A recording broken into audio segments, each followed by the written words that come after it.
Je serre ta parole dans mon cœur afin de ne pas pécher contre toi. Que cette parole soit cachée au fond de mon esprit pour produire le fruit qui t'est agréable.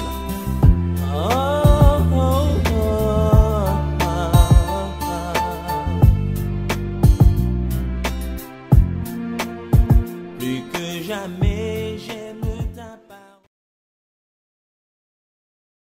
Shalom, shalom, shalom.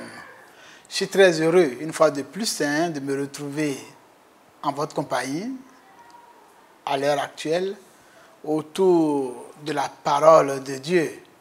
La dernière fois, nous nous sommes entretenus sur l'amitié de Dieu et l'économie du don. C'était très, très intéressant. Et après, dans cette thématique, oui, le samedi dernier, il y a juste une semaine, nous nous sommes entretenus sur la thématique qui est la suivante.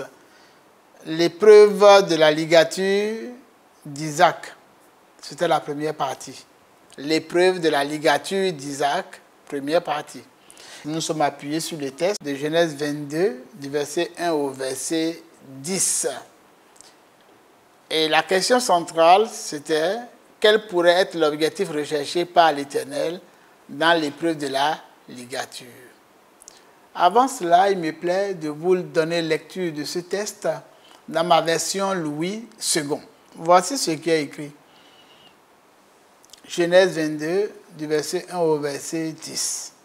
Après ces choses, Dieu mit Abraham à l'épreuve et lui dit, « Abraham » et il répondit, « Me voici. » Dieu dit, « Prends ton fils, ton unique, celui que tu aimes, Isaac, va-t'en au pays de Morija, et là, offre-le en holocauste sur l'une des montagnes que je te dirai. » Abraham se leva de bon matin, sella son âne et prit avec lui 2 serviteurs et son fils Isaac. Il fendit du bois pour l'holocauste et partit pour aller au lieu que Dieu lui avait dit. Le 3e jour, Abraham, levant les yeux, vit le lieu de loin. Et Abraham dit à ses serviteurs, « Restez ici avec l'âne. Moi et le jeune homme, nous irons jusque-là pour adorer et nous reviendrons auprès de vous. » Abraham prit le bois pour l'holocauste, le chargea sur son fils Isaac et porta dans sa main le feu et le couteau. Et ils marchaient tous deux ensemble. Alors Isaac, parlant à Abraham, son père, dit, « Mon père » et il répondit, « Me voici, mon fils. » Isaac reprit, « Voici le feu et le bois, mais où est l'agneau pour l'holocauste » Abraham répondit, « Mon fils, Dieu se pourvoira lui-même de l'agneau pour l'holocauste. » Et ils marchaient tous deux ensemble. Lorsqu'ils furent arrivés au lieu que Dieu lui avait dit, Abraham y éleva un autel et rangea le bois.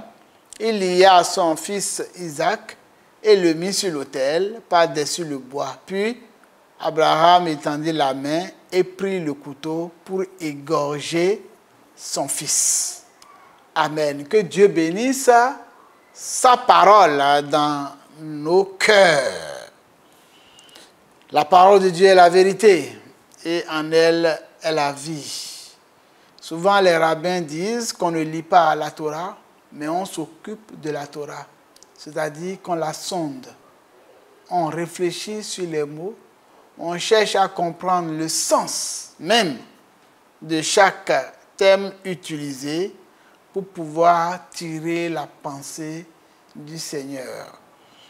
Je disais que nous avons été très enrichis par les différents panélistes la dernière fois et je vous invite très sincèrement à aller regarder les échanges, à aller écouter les différents échanges, les apports de tous ceux qui ont eu à traiter de cette question sur notre forum, sur YouTube, le forum de la Fondation La Bonne Semence.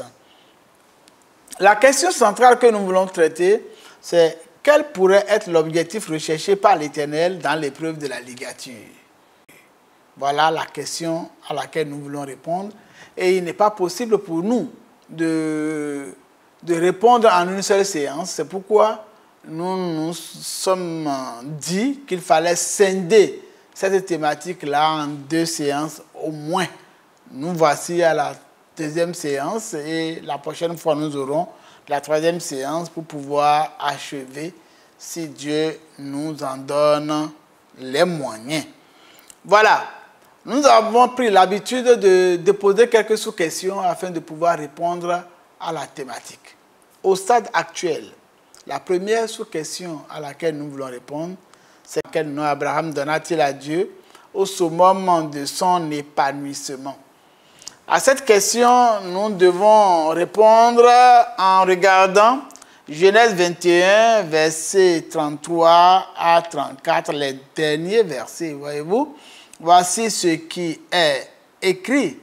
Abraham planta des tamarix à Beersheba et là il invoqua le nom de l'Éternel, Dieu de l'éternité. Verset 34, Abraham séjourna longtemps dans le pays des Philistins. Donc, au summum de son épanouissement, ce que nous constatons au verset 33 du chapitre 21 de Genèse, c'est que Abraham a appelé le nom de son Dieu, Yod-Hé-Vav-Hé, et il a appelé le Dieu de l'éternité. El-Olam. C'est là que le nom El-Olam est sorti. Comme pour dire que Abraham était suffisamment satisfait. Parce que cette partie-là, le chapitre 21, traite de la préface de la ligature. C'est-à-dire les événements qui se sont passés avant que l'épreuve de la ligature n'ait lieu. Et vous voyez, au chapitre 22, verset 1, dit, après ces choses-là, dans les choses dont il est question, c'est bien sûr cette préface-là du chapitre 21. Et au summum, donc, les derniers versets présentent Dieu comme le Dieu de toute éternité. Abraham a vécu pendant longtemps sans avoir d'enfant. Il a eu des biens, il a été roi, il a été berger, il a été sacrificateur, il a été guerrier, chef de guerre, qui a remporté à l'époque la guerre mondiale. Il a été prophète. Donc Abraham, même sacrificateur, il a accompli tous les ministères et l'incarne suffisamment. C'est une figure totale, Abraham. Et Abraham, au soir de sa vie, Dieu lui a accordé l'enfant, Isaac. L'enfant qu'il désirait avoir avec sa femme Sarah, il a pu obtenir cet enfant. Dieu lui a fait grâce. Et donc Abraham était un homme comblé. Un homme qui avait aussi fait la paix avec son environnement. On présente Abraham comme l'homme de l'alliance. L'homme qui a fait l'alliance avec Dieu, plusieurs alliances avec Dieu, et l'homme aussi qui a fait alliance avec les hommes. Et d'ailleurs, il prend progressivement possession de la terre par le moyen des alliances. Ce n'est pas par le moyen des conquêtes, des guerres, non. C'est de par les moyens pacifiques, par le moyen de l'entente, par le jeu des alliances. C'est comme ça qu'Abraham a pris possession de la terre que Dieu lui a donnée. Ça veut dire que tant que nous pouvons, tant que cela dépend de nous, faisons en sorte d'être en paix avec les hommes, à rentrer en alliance avec eux, et faisons en sorte à éviter les conflits comme Abraham.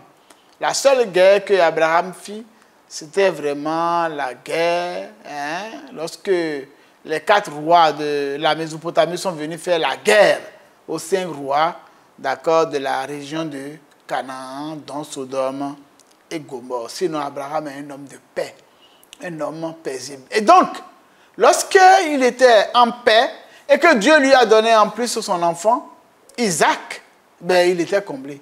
Il n'avait aucun reproche à faire à Dieu. Il ne pouvait que louer Dieu. Quelqu'un parmi vous est-il content qu'il chante des cantiques? Oui, lorsque Dieu te fait la grâce, d'accord, d'avoir un enfant, d'être en paix, d'avoir un métier, tu dois pouvoir chanter un cantique. Abraham, lui, il a baptisé son Dieu, son Yod-Hé-Vav-Hé, le Dieu Hachem, le Dieu Adonai, il l'a appelé le Dieu de l'éternité, El Olam. C'est là que le nom El Olam est sorti.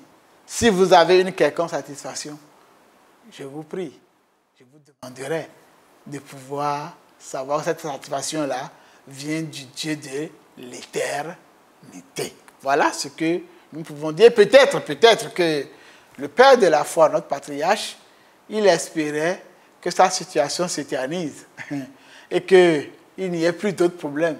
Il espérait rejoindre ses pères dans l'au-delà, d'accord, dans les cendres, hein, dans ce bonheur, dans cette paix, sans autre épreuve. C'était à ce moment-là précis qu'il dit le Dieu de toute éternité. C'est un homme satisfait qui appelle son Dieu, Dieu de toute éternité. Voilà ce que nous pouvons dire lorsque Abraham se trouvait au summum de son épanouissement. La deuxième sous-question à laquelle nous tenterons de répondre est celle-ci. En quoi ce texte ressemble-t-il à l'appel initial d'Abraham? Oui, voyez-vous, ce texte-là que nous venons de lire, le chapitre 22, ressemble au chapitre 12. Vous savez que c'est dans le chapitre 12 qu'Abraham a reçu son appel. Et au chapitre 12, Dieu a dit à Abraham, Lech lecha, tu devras te lever. Nous avons parlé d'un infinitif tautologique. Tu dois certainement décider de partir. Tu dois décider de quitter. Et évidemment, face à un appel divin, on décide d'obéir, on décide de quitter. Si tu veux rentrer en alliance avec Dieu, tu dois quitter, on l'avait dit. Tu dois forcément quitter quelque chose. Tu dois quitter des gens, tu dois quitter certaines habitudes, tu dois quitter ta nation pour rentrer véritablement en alliance avec Dieu. Tu dois quitter certaines pratiques. Oui, et Abraham a dû quitter Haran pour aller vers Canaan. Ici, Dieu dit à Abraham encore une chose pareille. Il y a Lech lecha dans cet appel-là. Va-t'en au pays de Morija. Et là, offre ton fils en holocauste. Va-t'en. Donc le Lech lecha initial se retrouve ici encore. C'est très important. Très, très important de souligner ça. Et puis, vous vous souvenez qu'au moment de l'appel, Dieu lui a dit, tu iras vers un pays que je te montrerai. Donc c'était un endroit qu'il ne connaissait pas. Abraham est parti par obéissance. Il est parti également parce qu'il manifestait la foi en son Créateur. Ici, le même scénario se répète. Non seulement on lui dit va-t'en, mais on lui dit sur l'une des montagnes que je te dirai. Donc, il est certain qu'Abraham ne savait même pas c'est sur quelle montagne il allait faire l'offrande. Il allait essayer d'immoler son fils, ou bien si vous préférez, sur quelle montagne l'épreuve de la ligature allait se dénouer. Il ne savait pas quand il partait.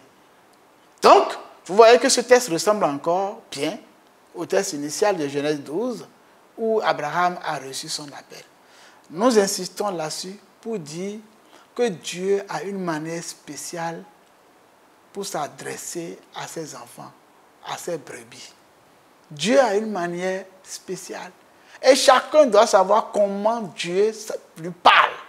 Si Dieu est en alliance avec toi, tu dois savoir comment il te parle. Et tu dois pouvoir identifier que c'est lui qui te parle. De cela dépend ton obéissance. Parce que si tu ne sais pas identifier la voix du divin berger, eh bien, tu vas peut-être prendre ta pensée, tes convictions, ton opinion pour la parole de Dieu. Tu pourras être emporté par un prédicateur véreux, un vendeur d'illusions, quelqu'un qui prêche la fausse doctrine. Il faut savoir identifier la parole de Dieu et la parole de Dieu qui t'est adressée de manière particulière. Jésus, notre Seigneur, a dit dans Jean 10, verset 27, si je ne m'abuse, mes brebis connaissent ma voix. Abraham, lorsqu'il avait entendu la voix de son Dieu, de Yodré, Vavré, et qu'il est parti de Haran, il a entendu deux choses. Va-t'en, l'Echlecha, et puis dans le pays que je te montrerai. Et ici, la scène se répète. Va-t'en, prends l'enfant et va vers la montagne que je te montrerai. Si nous savons identifier la voix de notre Dieu, eh bien, nous ne ferons pas d'erreur. C'est important par rapport à la suite des questions. C'est important par rapport à notre obéissance et par rapport à la manifestation de la foi. C'est très important. Connaître la voix de Dieu, connaître la voix de son Créateur, connaître son appel, connaître son ministère, c'est important. Très, très important. Et à ce niveau-là seulement, par rapport à cette question, voyez-vous, on pourrait développer tous les appels que ces grands hommes-là, ces grands caractères de l'univers, les prophètes, ont eu à recevoir, les appels qu'ils ont eu à recevoir, comment ils ont reçu leur appel et comment ils ont obéi, comment ils ont manifesté la foi lorsque le Seigneur les a appelés. La troisième sous-question à laquelle nous voulons répondre, c'est Abraham savait-il qu'il était face à une épreuve? Alors, selon les enseignements que nous avons reçus à l'école de la Torah, c'est que Abraham, lui, ne savait pas qu'il était face à une épreuve. Il ne savait pas. Mais nous, les lecteurs, nous savons qu'il était face à une épreuve, puisque le narrateur de Genèse 22 dit, après ces choses, Dieu mit Abraham à l'épreuve. Donc nous savons que Abraham a été mis à l'épreuve. Mais Abraham, lui, ne savait pas. Il ne connaissait pas le dénouement de la scène à l'avance. Donc si, dans nos commentaires, nous disons, non, il savait que Dieu allait pouvoir, nous ne sommes pas dans la pensée du narrateur. Nous ne sommes pas dans la pensée du narrateur. Il faut rester collé à la pensée du narrateur parce que le narrateur a bien voulu nous dire, nous prévenir ici déjà, pour dire que c'est une épreuve. Pour que nous ne nous révoltions pas contre Dieu, qui demande quelque chose d'impossible à Abraham. Or, c'est juste pour tester son amour, pour tester son engagement, pour tester son obéissance, pour tester sa foi. Abraham savait-il qu'il était face à une épreuve? C'est donc que non, lui il ne savait pas. C'est nous qui savons et nous sommes suffisamment avertis. Quatrième sous-question. Pourquoi parle-t-on de ligature au lieu de sacrifice? Nous avons essayé d'expliquer cela déjà dans la préface de la ligature. C'est parce que le sacrifice n'a pas eu lieu. Le sacrifice ultime n'a pas eu lieu. Abraham, lui, pensait à la réalisation, certainement, du sacrifice. Mais ça n'a pas eu lieu. Il a ligoté l'enfant, il l'a attaché, il l'a déposé sur le bois. Oui, mais il n'a pas sacrifié l'enfant. L'enfant a juste été ligoté. C'est pourquoi, pour rester correct dans notre thématique, il serait bien plutôt de parler de ligature au lieu de sacrifice. Dire qu'Abraham a sacrifié Isaac, non, ce n'est pas juste dans l'esprit des Juifs, dans l'esprit de la Torah. C'est vrai que dans notre environnement actuel, quand on fait le droit, on dit l'intention vaut l'acte. Une tentative de crime est punie des mêmes peines que le crime lui-même. Mais ici, l'épreuve ne s'est pas dénouée par le sacrifice. Il s'est arrêté au niveau de la ligature. C'est pourquoi il convient d'évoquer la ligature plutôt que de parler de sacrifice. Alors la cinquième sous-question, Abraham aurait-il pu partager cette demande du Seigneur avec Sarah? Et là, nous avons été très édifiés par les différents panélistes, parce qu'en réalité, chacun doit connaître sa femme et savoir ce que la femme peut supporter. Il y a des femmes qui peut-être, ou bien ton conjoint, peut supporter des choses, certaines choses, que d'autres ne peuvent pas supporter. Donc, nous disions tantôt que les couples ne sont pas des identités remarquables. Si Abraham avait partagé cela avec Sarah, il y a de fortes chances que Sarah puisse manifester son instinct maternel et s'opposer. Il y a de fortes chances. Bon, c'est ce que nous pouvons dire. Donc, c'est pourquoi, certainement, elle n'a pas été mise au courant. Mais nous allons revenir sur la question de Sarah par rapport à la réaction plus tard. Bon, Abraham aurait-il pu partager cette demande du Seigneur avec Sarah si elle n'est pas capable de supporter et qu'on partage cette épreuve avec elle, ben ça pourrait empêcher la réalisation de l'épreuve ou le témoignage de foi. Mais si Abraham a obéi, c'est certainement parce qu'il a reconnu la voix de Dieu et il était certain que cette voix-là venait du Seigneur. Alors, peut-on tout dire à son conjoint? Là encore, c'est la suite de la question précédente. Tout dépend du niveau de compréhension de ton conjoint. Ça dépend également de l'arrière-plan culturel. Il y a un arrière-plan culturel dans lequel la femme est totalement soumise. Pour même servir son mari, elle doit se mettre à genoux, s'accroupir. Chaque peuple a sa culture. Bon, si tu as pris femme, ou bien tu viens d'une telle culture, et que vous n'êtes pas dans le village, dans le contexte, vous pouvez vous comporter d'une certaine manière. Mais si vous vous retrouvez dans le contexte, et que la femme ne s'adapte pas, ben elle risque de se faire rejeter par la belle famille. Ou le conjoint risque de se faire rejeter par la belle famille. Donc il y a une adaptation à faire. Donc nous disons que les foyers ne sont pas des identités remarquables. Ou A plus B au carré donne forcément A au carré plus 2AB plus B au carré. Non. Chacun a son foyer et tu dois apprendre à connaître ce que ta femme peut supporter, ce que ton conjoint peut supporter, ce que ton conjoint aime, à quel moment lui parler, comment lui parler pour que ce que tu vas lui dire puisse passer au mieux. Il y a quelque chose comme ça à faire. Alors, la question qui va suivre, peut-on donner les biens du foyer sans le consentement du conjoint à Dieu? Oui, il y a tout ce que nous savons comme régime matrimonial. Hein? D'accord? Séparation de biens, communauté de biens, d'accord? Communauté aux acquêts, tout ça là, nous savons qu'il y en a plusieurs. D'accord? Mais au-delà de ça, tout dépend aussi, comme nous l'avons dit, de l'arrière-plan culturel. Et puis de la participation de chaque conjoint. Imaginez, tu apportes 100 000 francs dans la maison, comme bien. Et peut-être que le conjoint apporte 600 000 et que vous avez en tout 700 000. Mais celui qui apporte 600 000, si tu veux prendre les biens communs pour aller donner à Dieu ou dans l'église, il serait convenable, toi qui apportes que 100 000, sur les 700 000, que tu puisses obtenir l'accord de ton conjoint. Si Dieu t'a dit de donner, ce même Dieu-là est capable de convaincre ton épouse ou ton conjoint, puisque ton conjoint, c'est lui qui apporte le plus, le bien lui appartient, le bien commun lui appartient plus par rapport à toi en termes de participation, je vais dire.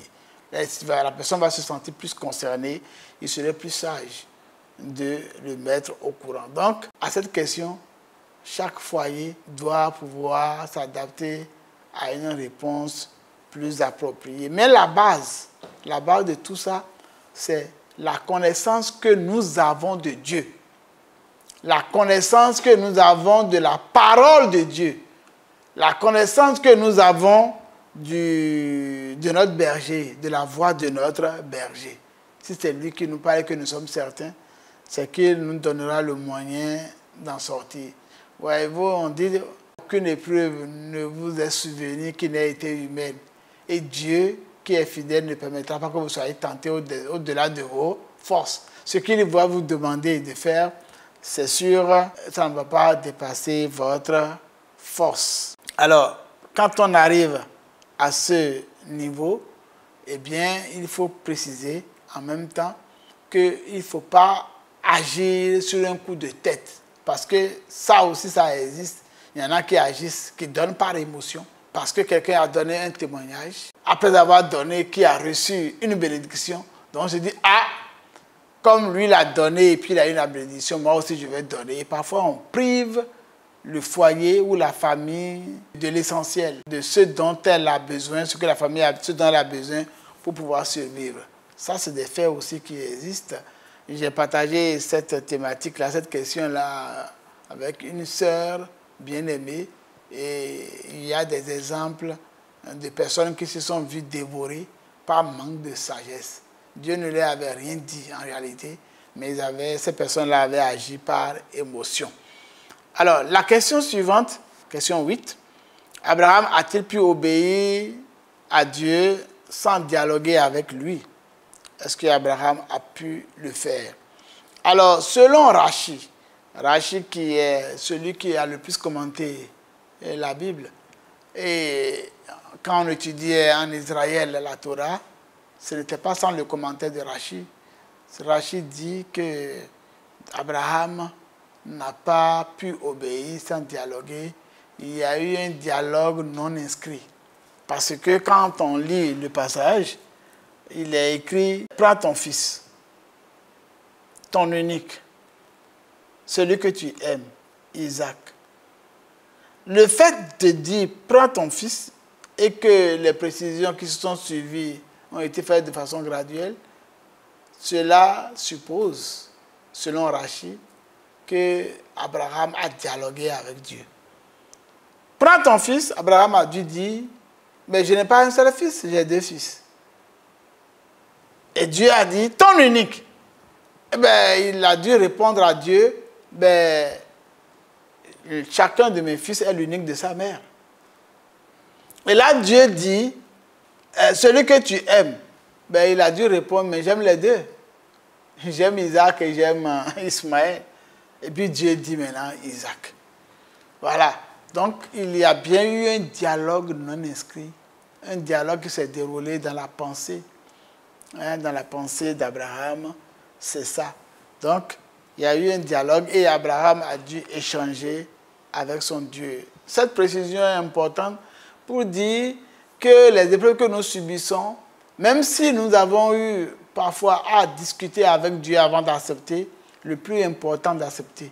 Car il vaut mieux avoir dit non, mais pas fini d'accepter et obéir, plutôt que de dire oui, je vais faire au départ et puis de ne pas du tout faire. La plupart des prophètes, quand ils ont reçu leur appel, ils ont discuté. Jérémie n'était pas d'accord. Il dit, je suis un enfant. Il a discuté. Oui, Abraham ici aussi, par rapport à cet appel de la ligature, a dû discuter avec Dieu. Donc, si nous aussi, face à des épreuves, nous avons discuté, finissons par capituler devant Dieu et sachons que cela, c'est du ressort des hommes, de tout humain. Car Abraham aussi a eu son lot de discussions avant de pouvoir obéir à Dieu. Question 9, ou si vous préférez sous question 9, pourquoi Isaac s'est-il laissé faire? Bon, nous pouvons dire qu'il avait une pleine confiance en son père. Il était dans un contexte de soumission. Il avait confiance et il avait aussi confiance en Dieu. Et c'était le type de Jésus qui a donné lui-même sa vie, d'accord, sa vie en sacrifice pour plusieurs. Jésus est venu lui-même à Jérusalem le dimanche qui a précédé son sacrifice, lui-même.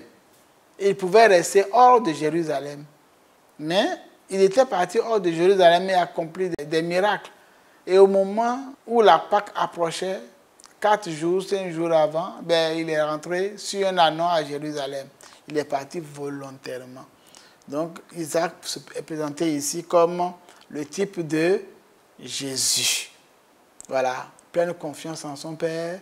Voilà, et il s'est laissé faire parce que c'était un jeune homme. Selon le texte que nous avons lu, il pouvait se défendre. Il pouvait détaler, mais il avait une pleine confiance. Et c'est tellement que son père lui a parlé de Dieu. À cet âge-là, Abraham a certainement commencé par préparer son fils par rapport à la succession. 10e question, quel nom Abraham donna-t-il à Dieu au summum de l'épreuve? Oui, à ce niveau, que pouvons-nous dire? Et au summum de l'épreuve, Abraham a appelé son Dieu Jéhovah Jireh, l'Éternel pourvoira. l'Éternel pourvoira. On ne peut pas traiter cette question sans la question suivante, puisque mon fils, l'Éternel se pourvoira lui-même est la 11e question que nous avons soumise à votre analyse, n'est-ce pas, ou que nous avons proposé d'analyser avec vous. Oui, quel nom Abraham donna-t-il? C'est le Dieu qui pourvoit. Et là, il convient de noter que Dieu est un Dieu qui pourvoit. C'est le Dieu de providence. Voilà, ce n'est pas le Dieu qui prépare tout pour toi, et quelles que soient les circonstances, ce que lui a décidé pour toi, c'est ça qui va arriver. Non, Dieu prévoit un bonheur pour tous les hommes, mais à chacun de s'inscrire dans l'obéissance, de pouvoir jouer, faire sa part pour jouir de ce bonheur, de ces projets de bonheur que Dieu a prévu pour nous, pour chacun. Donc, Dieu, il est juste. Dieu est juste. Et effectivement, on verra dans le dénouement que Dieu a sauvé Isaac comme il avait sauvé Ismaël. Nous allons y revenir. La 11e question annoncée tantôt dit que comprendre de l'expression « mon fils », l'Éternel se pourvoira lui-même. Isaac a demandé à son père, « mais père, voici le bois, voici le feu, et l'agneau. » Alors, Abraham répond, « mon fils, l'Éternel se pourvoira lui-même. » Ici, la première chose qu'il faut noter, c'est que les pensées des prophètes sont au-delà de leur portée. C'est-à-dire, même là, ils ne voient pas toute la portée de ce qu'ils disent. Et c'est vrai, la plupart des prophètes, ils disaient des choses inspirées. Ils faisaient jaillir la parole, parce que le navi, ça veut dire l'homme qui fait jaillir la parole, qui fait jaillir la lumière. Le roé, celui aussi qui voit les choses à venir. Il voit ça sous forme de clichés, et après le tout se réalise. Abraham ici, bien sûr présenté comme prophète, a dit quelque chose qui le dépassait lui-même. L'Éternel se pourvoira lui-même. On ne peut pas affirmer qu'il avait une pleine conscience du contenu, du dénouement de l'épreuve. S'il avait une pleine conscience du dénouement de l'épreuve, ce n'était plus une épreuve. Voilà, il y a une inconnue, une incertitude dans l'épreuve. Cette incertitude appartient à Dieu seul. C'est quand nous lisons le texte que nous savons comment les choses se sont déroulées, pas finies, mais on ne savait pas. Abraham ne savait pas comment ça allait se déterminer réellement. Ça, c'est une vérité qu'il faut souligner. Et c'est en soulignant cela, justement, que nous soulignons l'obéissance d'Abraham et sa foi. L'autre chose que nous pouvons noter là, pour pouvoir nous arrêter pour ce soir ou pour aujourd'hui, c'est que quand le fils lui a demandé, Abraham a dit la vérité sans lui dire la vérité. Parce qu'il a dit, mon fils, l'Éternel se pourvoira. Où est l'agneau? Abraham dit, mon fils. Ça veut dire, il est en train de dire, c'est mon fils qui est l'agneau. Mais l'Éternel se pourvoira. Il lui a dit la vérité sans lui dire toute la vérité. Parce qu'Abraham, en partant, savait qu'il partait pour sacrifier, étant donné qu'il a ligoté son fils, il l'a déposé sur le bois, et il a levé la main pour pouvoir réaliser l'acte. Et la fois prochaine, nous verrons le dénouement et les enseignements qu'il convient de tirer. Quel pourrait être l'objectif recherché par l'Éternel dans l'épreuve de la ligature? Ce qu'on peut noter ici déjà, mi-parcours, c'est que Dieu veut constater de manière pratique l'obéissance d'Abraham. Il veut constater la manifestation de sa foi. Oui, Dieu veut l'utiliser comme étant un prophète puisqu'il l'a amené à déclarer quelque chose qui est au-delà de sa portée. Et Dieu a voulu voir comment il pouvait gérer une épreuve aussi difficile dans le cadre de son foyer. Voilà ce que nous pouvons dire ici, amis, parcours, et nous souhaitons tout simplement que chacun de nous fasse aux tests les plus difficiles auxquels Dieu va nous soumettre, que nous puissions être à la hauteur, que nous puissions manifester l'obéissance et la foi. En tout cas, le Saint-Esprit est là pour nous y aider. C'est sur ces mots que je voudrais vous souhaiter, vraiment, cœur chaleur. J'ai certes ta parole dans mon cœur afin de ne pas pécher contre toi. Que cette parole soit cachée au fond de mon esprit pour produire le fruit qui t'est agréable.